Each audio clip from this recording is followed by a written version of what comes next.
తిరుమల నడకదారి భక్తులకు good news చెప్పింది TTD. నడకదారి భక్తులకు నిత్యం 10,000 టోకెన్లు కేటాయించేలా ఏర్పాటు చేసింది. నిత్యం అలిపిరి నడక మార్గంలో 6,000, శ్రీవారి మెట్టు మార్గంలో 4,000 టోకెన్లు జారీ చేయనుంది. ఇప్పటికే శ్రీవారి మెట్టు మార్గంలో నిత్యం 3,000 టోకెన్లు అందిస్తోంది టీటీడీ. అయితే త్వరలోనే అలిపిరి మెట్టు మార్గంలో టోకెన్ల జారీని ప్రారంభించేందుకు ఏర్పాట్లు చేస్తోంది.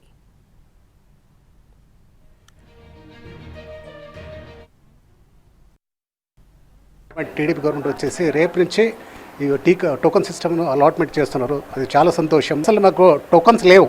తర్వాత మనము ధర్మదర్శన్కి వెళ్తున్నాం. ధర్మదర్శనం దాదాపు 10-12 గంటలు పడుతుంది. కాబట్టి అదే మీరు ఈ నడకదారిలో ఆ టోకన్ ఉంటే చాలా తొందరగా శీఘ్ర దర్శనం అవుతుంది. 2-3 అవర్స్లో అవుతుంది. కాబట్టి చాలా ఆనందము. టీడీపీ గవర్నమెంట్కి కృతజ్ఞతలో. ముందు 2 సంవత్సరాల ముందు టోకన్లు ఇచ్చేవాళ్ళు కాలినడకన వచ్చే వాళ్ళకి. అది రీసెంట్గా అది చిన్న బాబుది చిరుతపులి సంఘటన జరిగిన తర్వాత ఆపేయడం జరిగింది. మళ్ళీ పునరుద్ధరించిన దానికి మాకు చాలా ఆనందంగా ఉంది. మళ్ళీ ఆ ఫెసిలిటీ కానీ వస్తే కాలినడకన వచ్చేవాళ్ళు ఎవరు ఇబ్బంది పడకుండా నీట్గా వచ్చి దర్శనం చేసుకుని వెళ్ళేదానికి అవకాశం ఉంటుంది. ఇంతకుముందు తిరుపతిలో వచ్చినప్పుడు కాలినడకలో వచ్చినప్పుడు వాళ్ళకి టోకన్లు ఇస్తూ ఉండరు. ఇప్పుడు బంద్ అయిపోయింది.